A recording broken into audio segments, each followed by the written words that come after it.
من غفلتي من زلتي وهداني.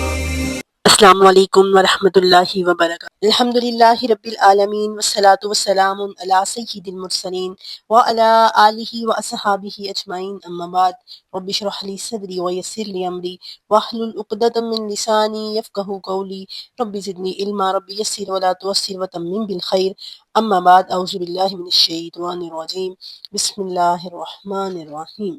قل للذین کفروا، فرما دیجئے یا کہہ دیجئے ان لوگوں سے کفروا جنہوں نے کفر کیا ہے، ستغلبون، ان قریب تم مغلوب کر دیے جاؤ گے، ان قریب تم اوور کم ہو جاؤ گے، وتحشرون، اور تم اکٹھے کیے جاؤ گے، یو آر گیدرڈ، تم اکٹھے کیے جاؤ گے، الی جہنم، جہنم کی طرف، وبئس المہاد، اور یہ کتنا برا ٹھکانہ ہے، یہ بہت بری ریسٹنگ پلیس ہے، آرام کرنے کی جگہ ہے، ریسٹنگ پلیس۔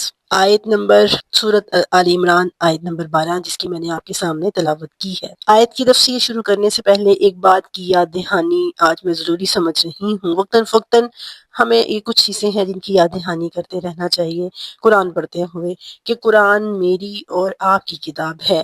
اکثر ایسا محسوس ہوتا ہے کہ جیسے مخاطب صرف کوئی اور لوگ ہیں۔ اب یہاں پر جیسے اس آیت کو پڑھتے ہوئے ایک دم محسوس ہوا کہ یا اس کے مخاطب تو صرف مدینہ کے یہودی ہیں، اور پھر غور کرنے سے سمجھ آتی ہے کہ ہمارے لیے اس میں کیا بات ارشاد ہوئی ہے، ہم سے اللہ تعالیٰ ان کی بات کر کے کیا کہنا چاہ رہے ہیں۔ یہی اصل وہ چیز ہے جسے آج کے دور کے مسلمان کو سمجھنے کی ضرورت ہے۔ آج کے علماء کو جس بات کو سمجھانے کی ضرورت ہے وہ یہی ہے کہ ہمیں سمجھ آئے کہ اس میں ہمارے لیے کیا پیغام ہے۔ بڑا اہم پیغام ہے ہمارے لیے اس آیت مبارکہ کے اندر۔ آیت کا ترجمہ آپ نے دیکھا ہے، لفظوں کی تفسیر بھی کریں گے، لیکن اس سے پہلے کہتے ہیں کہ جب یہ آیت نازل ہوئی کون سا دور چل رہا تھا؟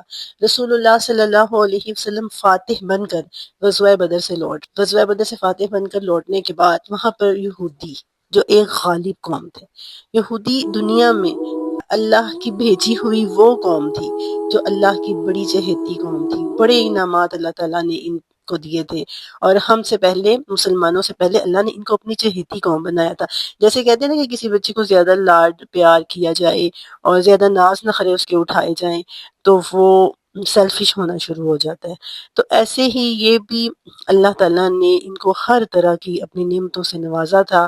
اللہ کے انعامات کو، اللہ کی بلیسنگز کو دیکھ دیکھ کے یہ لوگ سیلفش ہو گئے، اور مدینہ میں جب یہ لوگ آئے نا تو مدینہ میں بھی یہ ایک، آپ سمجھیں، غالب عنصر تھا۔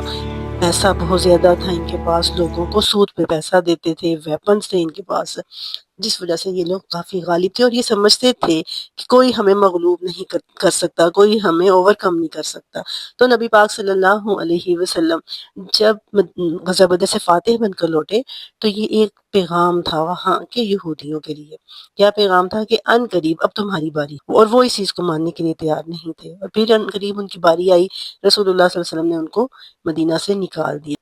یہ ایک خوش فہمی تھی جس میں وہ مبتلا تھے، پرانے دور کے یہودی بھی اور رسول اللہ صلی اللہ علیہ وسلم کے دور کے یہودی۔ نہ صرف دنیا میں وہ اس خوش فہمی میں مبتلا تھے، بلکہ آخرت کے معاملے میں بھی ان کے اندر ایک خوش فہمی پائی جاتی تھی کہ ہم اللہ کی لاڈلی قوم ہونے کی وجہ سے جہنم کی آگ سے بچا لیے، اور یہی چیز آج امت محمدیہ میں بھی آ چکی ہے۔ ہم سمجھتے ہیں چونکہ ہم نبی پاک صلی اللہ علیہ وسلم کی امتی ہیں، ہمارا تعلق چونکہ محمد صلی اللہ علیہ وسلم کے ساتھ جڑ گیا ہے، وہ اللہ کے پیارے اور محبوب نبی ہیں، بلا شبہ ایسا ہی ہے، اور یہ چیز جو ہے ہمیں جہنم سے بچا لے گی۔ ہم اب جیسی مرضی زندگی گزار کے جائیں، ہمیں جہنم کی آگ نہیں چھونے والی۔ ہم اللہ کی چہیتی قوم ہیں، اس کے چہیتے نبی کی امتی ہیں، جبکہ ایسا نہیں ہے۔ یہ چیز بے عملی کی طرف لے کر آتی ہے امت کو، اسی لیے رسول اللہ صلی اللہ علیہ وسلم نے بارہا یہ کہا، ایون کہ آپ یقین کریں، شاید آپ کو یہ آیت سن کر یقین نہ آئے کہ رسول اللہ صلی اللہ علیہ وسلم نے فرمایا کہ میں تمہارے کچھ کام آنے والا نہیں ہوں، میں اپنے لیے نفع اور نقصان کا اختیار نہیں رکھتا، تو میں تمہارے کام کیسے آ سکتا ہوں؟ تو یہ جو ہمیں یہ کہا جاتا ہے نا کہ صرف امتی ہونے کی وجہ سے ہمیں جہنم کی آگ نہیں چھوئے گی، تو یہ ایک بے عملی، بے راہ روی کی طرف لانے کی کوشش ہے۔ جہنم کی ڈبکی لگوائے بغیر ہم جنت میں نہیں جا سکتے اگر ہم نے شریعت کے مطابق زندگی نہ گزاری تو اللہ کے دین پر چلتے ہوئے اگر ہم زندگی نہیں گزارتے تو پھر ہم ڈائریکٹ جنت میں نہیں جا سکتے جہنم میں وقت گزارے بغیر۔ یہی بات اس وقت کے یہودیوں نے کہی تھی، تو نبی پاک صلی اللہ علیہ وسلم کو اللہ نے حکم دیا، قل اے نبی صلی اللہ علیہ وسلم آپ فرما دیجئے للذین کفروا ان لوگوں کو جنہوں نے کفر کیا، کیا فرما دیجئے۔ اب یہ ایک بہت دلیل ہے، بہت بڑا یہ ایک آرگومنٹ ہے کہ قرآن رسول اللہ صلی اللہ علیہ وسلم کی کتاب نہیں ہے۔ قل کا لفظ جو ہے نا، کہہ دو اے نبی آپ فرما دو، قل کا لفظ اللہ رسول اللہ کے برحق ہونے اور قرآن کے من جانب اللہ کی طرف سے ہونے کی ایک بہت بڑی دلیل ہے۔ کیسے؟ اگر یہ رسول اللہ کا کلام ہوتا تو آپ صلی اللہ علیہ وسلم کے الفاظ یہ ہونے تھے، قل تو میں نے کہا ہے، میں تمہیں یہ کہہ رہا ہوں، لیکن بار بار قرآن میں ہمیں کیا لفظ ملتا ہے، وقل، اے نبی ان سے کہہ دو، اے نبی آپ ان سے کہہ دو۔ تو بات کون کر رہا ہے؟ اللہ رب العزت، اللہ سبحانہ و تعالی بات کر رہے ہیں اپنے نبی کے ذریعے لوگوں کے ساتھ۔ اے نبی ان کافروں سے کہو، ستغلبون، ان قریب تم مغلوب کیے جاؤ گے، اوور کم ہو جاؤ گے تم۔ اور ایسے ہی ہمارے ہاں اردو میں بھی غالب کا لفظ، غلبے کا لفظ استعمال ہوتا ہے۔ تو اس ورڈ کا کیا میننگ ہوا؟ ان قریب تم مغلوب کیے جاؤ گے۔ غصہ اس وقت بہت لگا تھا مدینہ کے یہودیوں کو کہ ہم پر یہ غالب آئیں گے، ہمیں یہ مغلوب کریں گے، ہمیں اوور کم کریں گے، لیکن ان قریب نبی پاک صلی اللہ علیہ وسلم نے بنو قینقاع کو وہاں سے نکالا، پھر غزوہ خیبر ہوئی اور باقی یہودیوں کو بھی مدینے سے نکال دیا اور رسول اللہ صلی اللہ علیہ وسلم ان پر غالب آئے۔ وقتی طور پر تو یہ ہوا، اور پھر آہستہ آہستہ مسلمان پوری دنیا پر غالب آتے گئے۔ انہوں نے وقت کی دو بڑی امپائرز کو گرا دیا اور جنگ قادسیہ اور ہر جگہ پر فاتح بنتے چلے گئے، کیونکہ اللہ کا وعدہ تھا کہ یہ کافر تغلبون، اوور کم ہوں گے دنیا میں، اور وتحشرون الی جہنم، اور آخرت میں جہنم کی طرف لوٹا اکٹھے کیے جائیں گے۔ اب یہ جو یہودی تھے نا، یہ سمجھتے تھے کہ ہم ایک ہفتہ یا زیادہ سے زیادہ 40 دن، جو 40 دن ہم نے بچھڑے کی عبادت کی تھی، تو وہ اتنا عرصہ ہی ہم جو ہے وہ جہنم میں رہیں گے، اس کے بعد ہمیں جہنم سے نکال لیا جائے گا اب اللہ کی چہیتی امت ہونے کی وجہ سے۔ تو فرمایا نہیں، تحشرون الی جہنم، جہنم کی طرف تمہیں اکٹھا کیا جائے گا۔ جہنم کے اب وعید سنائی جا رہی ہے، اب ان کو سزا سنائی جا رہی ہے کہ تم جہنم کی آگ سے نہیں بچ سکو گے۔ اور پھر آگے کیا فرمایا، وَبِئْسَ الْمِہَادُ، میہاد کہتے ہیں بچے کے لیے جو پنگوڑا نہیں تیار کیا جاتا، اس کو، انسان کے بستر کو کہتے ہیں نا بیڈ آف تھرونز۔ کبھی کبھی انسان کا جو بیڈ آف کمفرٹ ہوتا ہے نا، ریسٹنگ پلیس جو اس کے لیے ہوتی ہے، ہر انسان کو بڑی محبت ہوتی ہے کسی سے اپنے گھر سے، اور گھر میں اپنے بستر سے۔ کہیں پر بھی چلے جاؤ، جتنی مرضی پرسکون جگہ ہو، لیکن آپ کو اپنا روم اور اپنا بیڈ جو ہے وہ آپ اس کو مس کرتے ہیں، آپ کو یاد آتا ہے، آپ کو لگتا ہے آپ کو سکون کی نیند وہیں پر آئے گی۔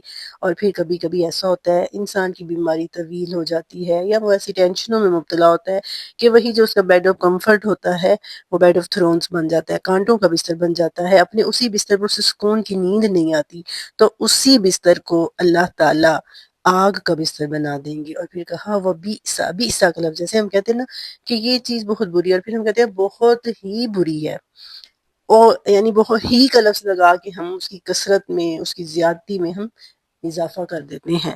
تو بالکل ایسے ہی اللہ تعالیٰ نے اس بستر کے برا ہونے کی، اس کی ریسٹ لیس ہونے کی، اللہ تعالیٰ نے شدت میں اضافہ کرنے کے لیے بیسا کا لفظ استعمال کیا کہ وہ بہت برا بستر ہے۔ یعنی یہ نہیں ہوگا کہ چند دنوں کے لیے وہ وہاں پہ رہیں گے، بلکہ ہمیشگی کے ان کی آرام کی جگہ کو ہی وہاں پر ان کا ٹھکانہ ہی برا کر دیا جائے گا، جہنم ان کا ٹھکانہ بنا دی جائے گی۔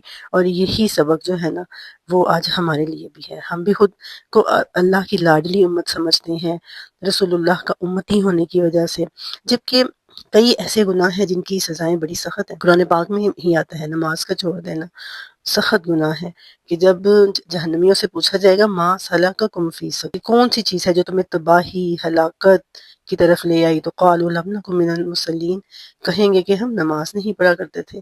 ویل للمصلین، ہلاکت ہے ایسے نمازیوں کے لیے، الذین هم یراؤون فی صلاتہم ساہون۔ تو کئی شرک ایسا گناہ ہے کہ اگر آپ نے دنیا میں اس کی معافی نہیں مانگی تو آپ جو ہے وہ جہنم آپ کا ٹھکانہ ہوگی۔ تو کئی اس طرح کے گناہ ہیں۔ اگرچہ نبی پاک صلی اللہ علیہ وسلم کی ایک حدیث ہمیں ملتی ہے کہ آخر کار کلمہ گو لوگ جنت میں چلے جائیں گے، لیکن کتنا عرصہ وہ جہنم میں رہیں گے، کتنا عرصہ وہ آگ کا ایندھن بنے رہیں گے، کچھ نہیں کہا جا سکتا۔ اسی لیے جہاں ایک طرف اللہ کی رحمت کے امیدوار ہیں تو وہاں اس کی عذاب سے، اس کی وعید سے ڈرتے بھی رہنا چاہیے۔ اللہ تعالیٰ سے دعا ہے کہ اللہ تعالیٰ ہمیں خیر امت کا حق ادا کرنے کی توفیق عطا فرمائے۔ آمین۔ وآخر دعوانا ان الحمد للہ رب العالمین وما علینا